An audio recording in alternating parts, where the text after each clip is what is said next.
Hey everybody. This is Ben J. Johnson here, back again, and today I'm gonna start off this brand new series of mine called "What Else?" Movie reviews. Yeah, for the most part, I've been going to the movies for at least I've been going to the movies for at least a good about maybe half of my entire lifetime. Maybe when I was like I was around 13 or 12 years old. So yeah, going to the movie theaters have been like a huge part of how I am with a person. And now that the movie theaters, or at least my movie theater, is opening back up a little bit because of COVID, I thought now would be a good time. Hold on, let me just scoot out here a little bit so I can see a bit better.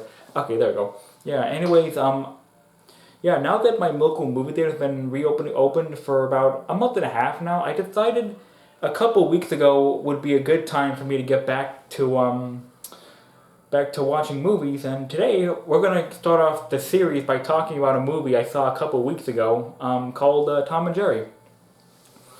Yeah, so I saw this movie in an actual theater, not HBO Max. Yeah, ever since the COVID pandemic started, a lot of companies have been putting some of the movies that some companies have been coming out with have been put on streaming services like Pixar's Soul was put on Disney Plus. That one Tom Hanks movie about that war thing, that was an Apple Plus thing. And yeah, Tom and Jerry, which is a movie that's been out since February. Yeah, that one has been out since February. And couple weeks ago, I got to saw it in my very own AMC theater. It's the first time I've been there since the pandemic started over a year ago. And yeah, I just want to give him my thoughts, and here we go. So basically, Tom and Jerry, yeah, they're basically, if they're one of, if not the most iconic cartoon duos out there. They were in the early days of animation, like Mickey Mouse, Felix the Cat, Betty Boop, Popeye, that sort of thing. So yeah, but Tom and Jerry had like a life of its own. It defined slapstick comedy. The rivalry was just really top notch. Yeah, yeah. They basically made this huge impact on media culture based on how significant they were. Yeah. So yeah, they kind of stood similar to Scooby Doo. Tom and Jerry has pretty much like standard the overall test of time. I believe they've been around since their inception. They haven't shown any sign of going away. Kind of like Scooby Doo now that I think about it. So yeah, yeah. In between the success, there was a movie from 1992 called the Tom. Which was called What Else? The Tom and Jerry movie, and now in 2021 we have a new one that's a CGI live action sort of thing.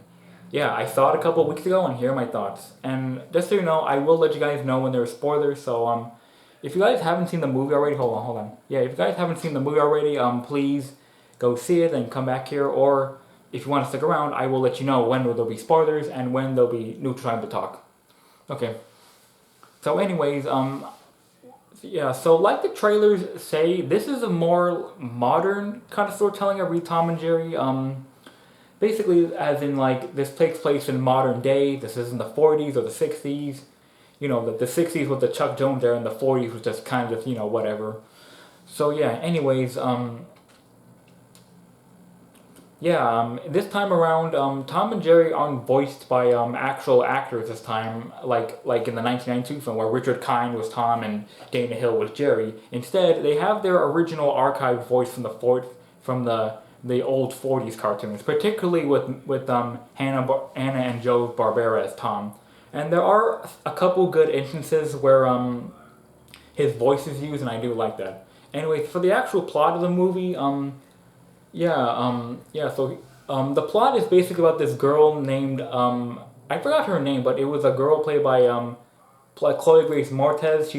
She's in New York. She's trying to get a job opportunity in New York, but she tries to apply for this hotel that's run by Michael Pena and this one other guy I forgot the name of. They're yeah, yeah, he's pretty funny as well. Then there's Ken Jang who plays the psychotic chef who makes like this little cake, but we'll get into that later. Yeah, he's really cool. He's really funny and cool.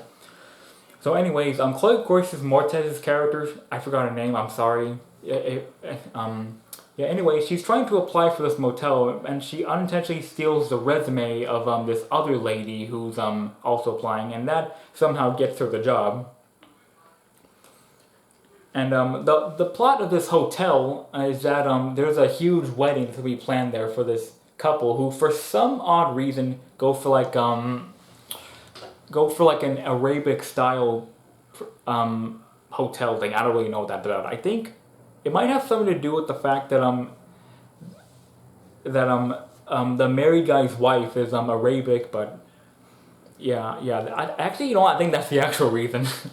Anyways, yeah. So, anyways, things are going smooth, but one day, one day, Chloe Grace Moretz. I'm just gonna call her Chloe Grace Moretz because I actually kind of forgot her character. Sorry about that. So yeah, one day, Chloe Grace Moretz finds out that Jerry is actually staying at the hotel, and she enlists the help of Tom, who's kind of a freeloader in this world. In this world, yeah, just kind of like how he was in the original series and whatnot. Yeah, so yeah, she enlists the help of Tom in order to get rid of Jerry so they can make this hotel happen. And hijinks between the two characters ensues. Yeah, so yeah, that's pretty much just about the basis of the whole plot. Overall, yeah, a common critique that people have with this film is that Tom and Jerry aren't necessarily the main characters, and that's kind of a fair spot to be in. But in all honesty, I didn't really mind it all that much, considering like honestly, there were times in the original cartoon where you could pretty much say the same exact thing about the characters. You know, they don't really fit any purpose. Like the episode would just play out normally. I think the 1992 film did something very similar, because I think it's something that a lot of people are forgetting is that there was a film back in the 90s that did a very similar thing. So that doesn't really bug me.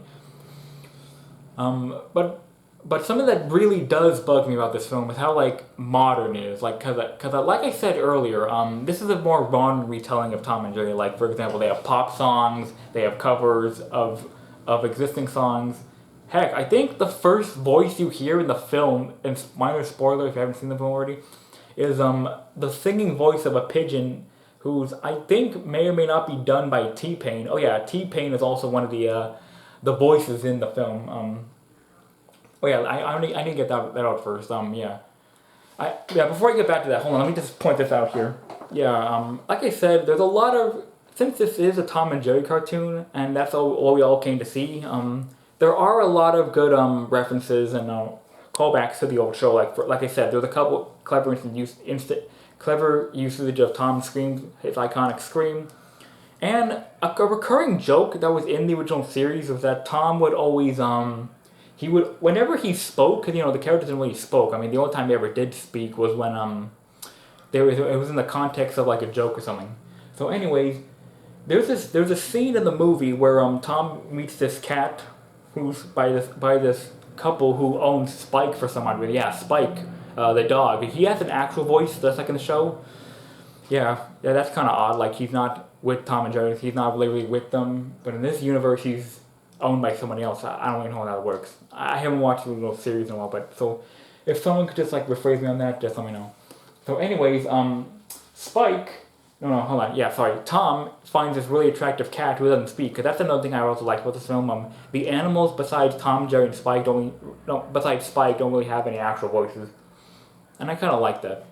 That was a nice little touch. So, anyways, a very clever usage of the original series' formula was when Tom found this attractive cat. He waltzed right over to a piano and started singing his hearts out to her on the blues. I mean, obviously she doesn't really listen, but yeah, his voice is by T-Pain, I believe. Yeah, and it was a really clever usage of the original formula plot original show's formula that I really liked.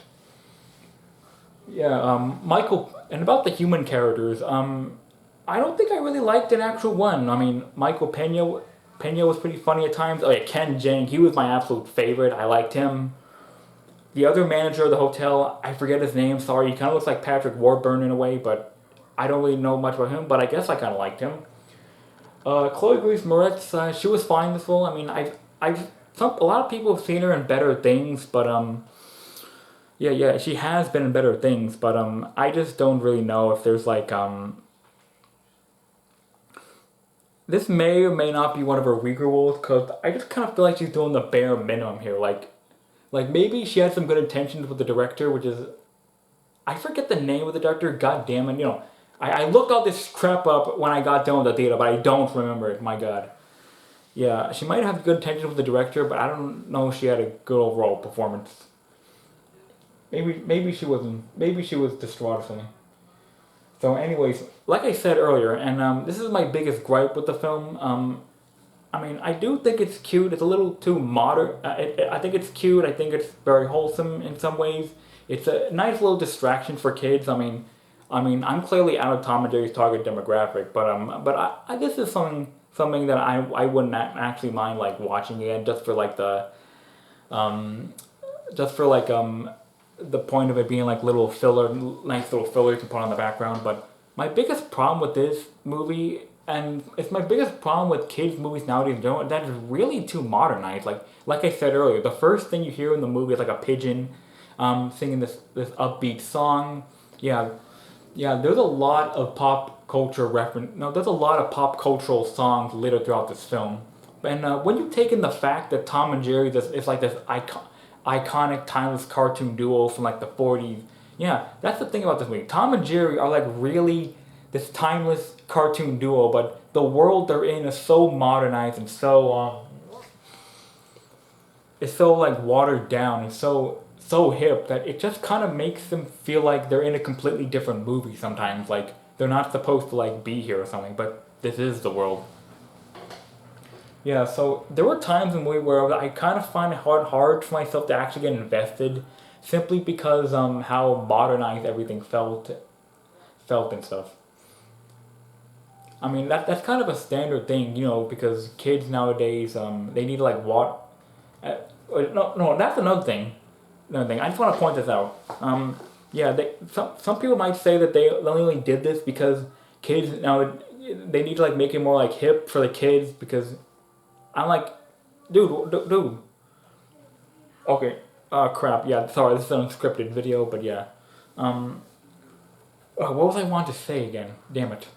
Oh yeah, yeah. That's what I was saying. Some people might argue, and I may or may not be on the side of this, but another thing that people have, another thing people might say about this film's modernizing the characters is that they're trying to make it all hip for the kids. And I'm like, kids aren't stupid. I mean, have you seen the stuff the Cartoon Network has put on in the past 10 years? JT Quintel knows that kids aren't stupid.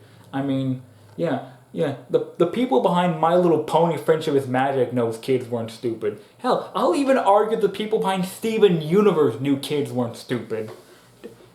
Hell, Sesame Street understands it's that kids are not like as dumb as we think you are nowadays. Yeah, I mean, don't get me wrong. They are kind of dumb in a way, 'cause I mean, their brains literally aren't really all that like developed, and they kind of worship Fortnite and well. But all I'm saying is, kids deserve smarter stories.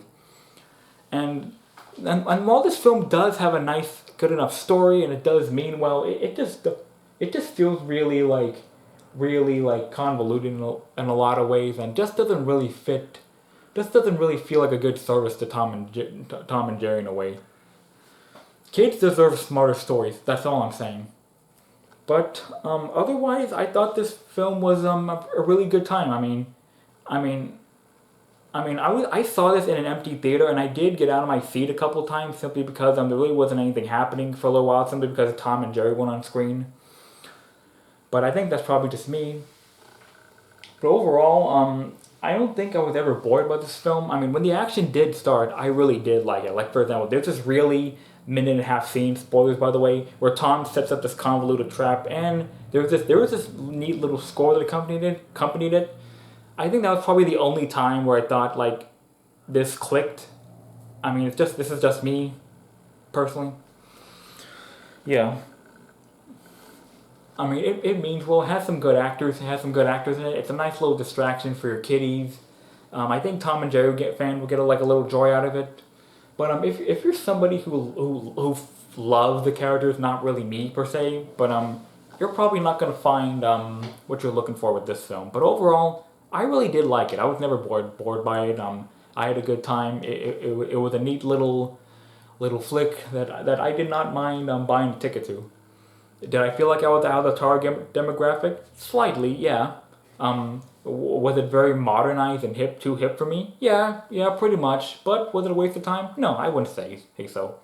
And that's why the Tom and Jerry movie gets a um, yeah, the Tom and Jerry movie gets a C. The Tom and actually no, not a C. The Tom and Jerry gets a solid C for me. A solid C. And yeah, that's pretty much about does it for this review. Those are my views on the Tom and Jerry. Let me know what you guys thought of the movie. Did you guys like Tom and Jerry? Did you hate the Tom and Jerry movie? What did you like about it? Who was your favorite actors? What was your favorite part? Let me know in the comments if you want to. Yeah, and if you guys like what you see, be sure to rate, like, comment, subscribe, and I'll see you guys in my next review. Stay tuned.